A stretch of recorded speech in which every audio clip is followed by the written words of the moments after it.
Imagine a world where the sun blazes down on vast solar farms and fierce wind spin turbines at full capacity. But instead of powering homes or industry, this energy vanishes into thin air. Why? Because our grids cannot store it at all, and our demand isn't always in sync with the supply. This isn't just a technical glitch, it's a global missed opportunity. But what if we could capture that excess energy and turn it into something far more powerful? Something like liquid fuel.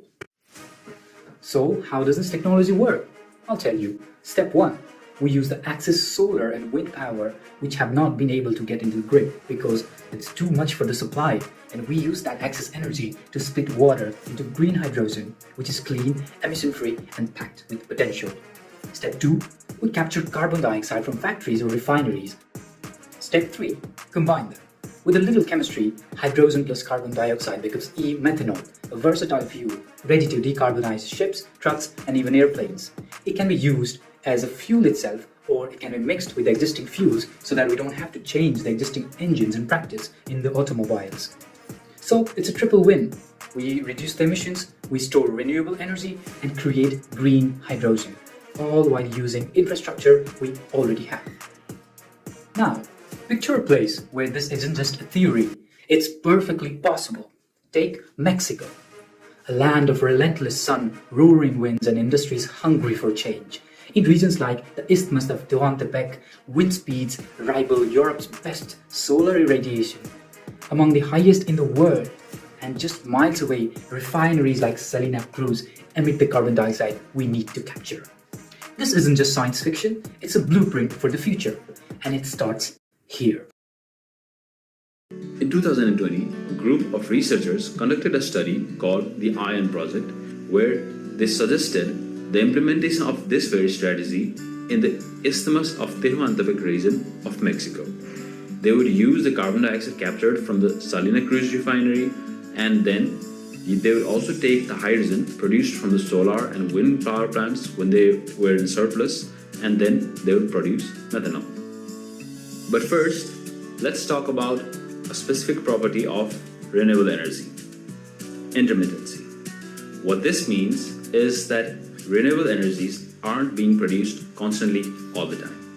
Sometimes their supply is too high and sometimes it's too low.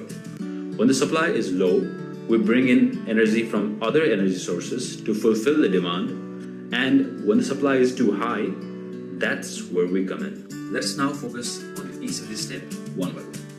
First, we have electrolysis. Electrolysis basically can be done through the following three technologies: alkaline electrolysis (AEL), proton exchange membrane (PEM), or solid oxide electrolysis (SOEC). Out of these three options, SOEC is currently in its research phase right now. PEM is quite expensive because it uses metals like platinum and iridium, which are quite expensive. So that leaves us with the only viable option for a big power plant as AEL. For the second step, we capture carbon dioxide from the industries and the refineries. After capturing, we purify them by removing sulfur and nitrogen oxides. For the third step, the CO2 and H2 are both taken and pressurized to about 50 to 100 bar pressure, and also heated from 200 to 300 degrees Celsius. Then they both are fed into a catalytic chamber where there is a presence of catalyst copper zinc oxide. This catalyst aids in the formation of methanol. Now that we understand the technological side, it's time to look further. We need to ask, what does this mean for the society and for the environment? The ION project is more than just technology. It's about toward real change. From an environmental point of view, ION tackles one of the biggest problems of our time: greenhouse gas emissions. But how does it work? Well, it works with solar and wind energy to power plant, so we don't need to burn fossil fuels. Even this allows us to make green hydrogen and clean methanol, which can replace oil in some areas like transport and heavy industry. But that's not all. ION also uses carbon capture technology. Instead of sending CO2 into the air, it captures it and turns it into something useful like fuels and chemicals. So we are not only cutting pollution, we are turning waste into value.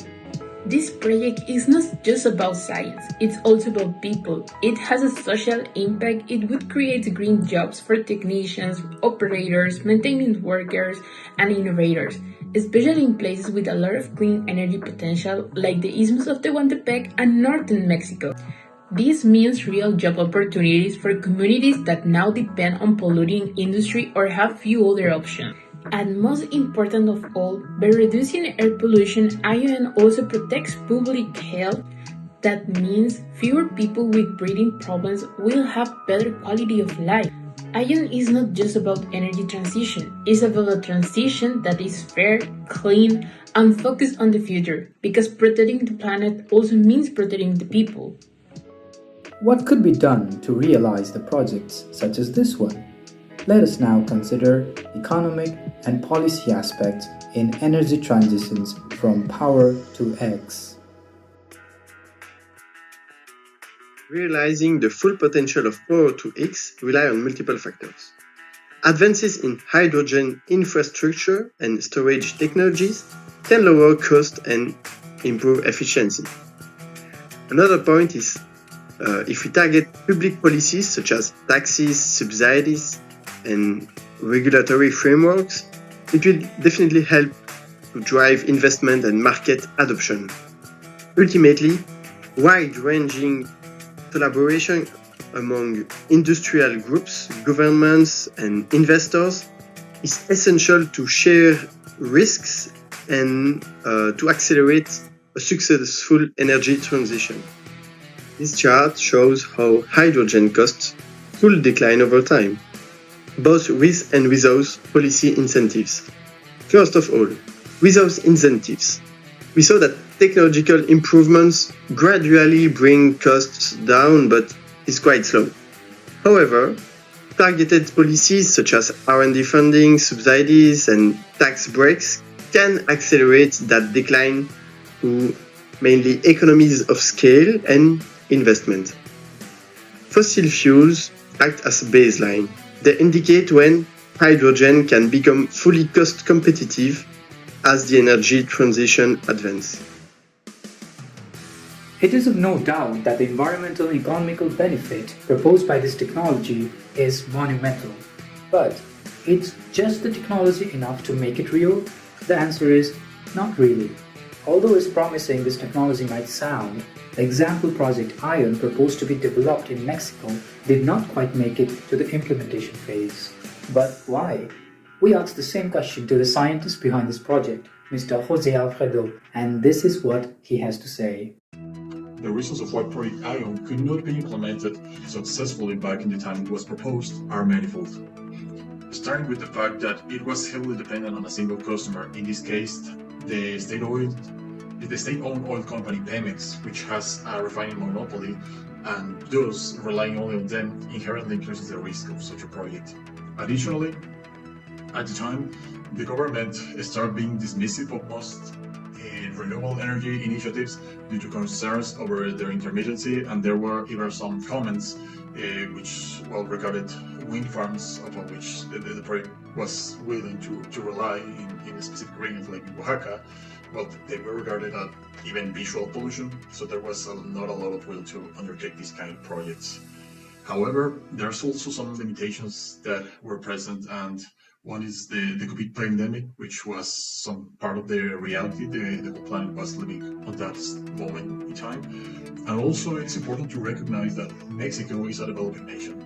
So it faces numerous competing priorities, including energy access and security, which could be reasonably considered more urgent than reducing the emissions, at least in the immediate term.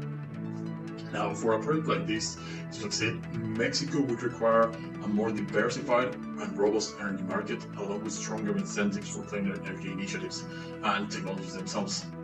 Absent such an environment, success may depend on either a reduction of scope, that meaning limiting the size of the project, and also an alternative would be to incorporate private investments and having customers that are beyond Mexico's borders, that mainly thinking of countries which have specific energy targets, clean energy targets, that probably be places like Japan or some countries in the European Union.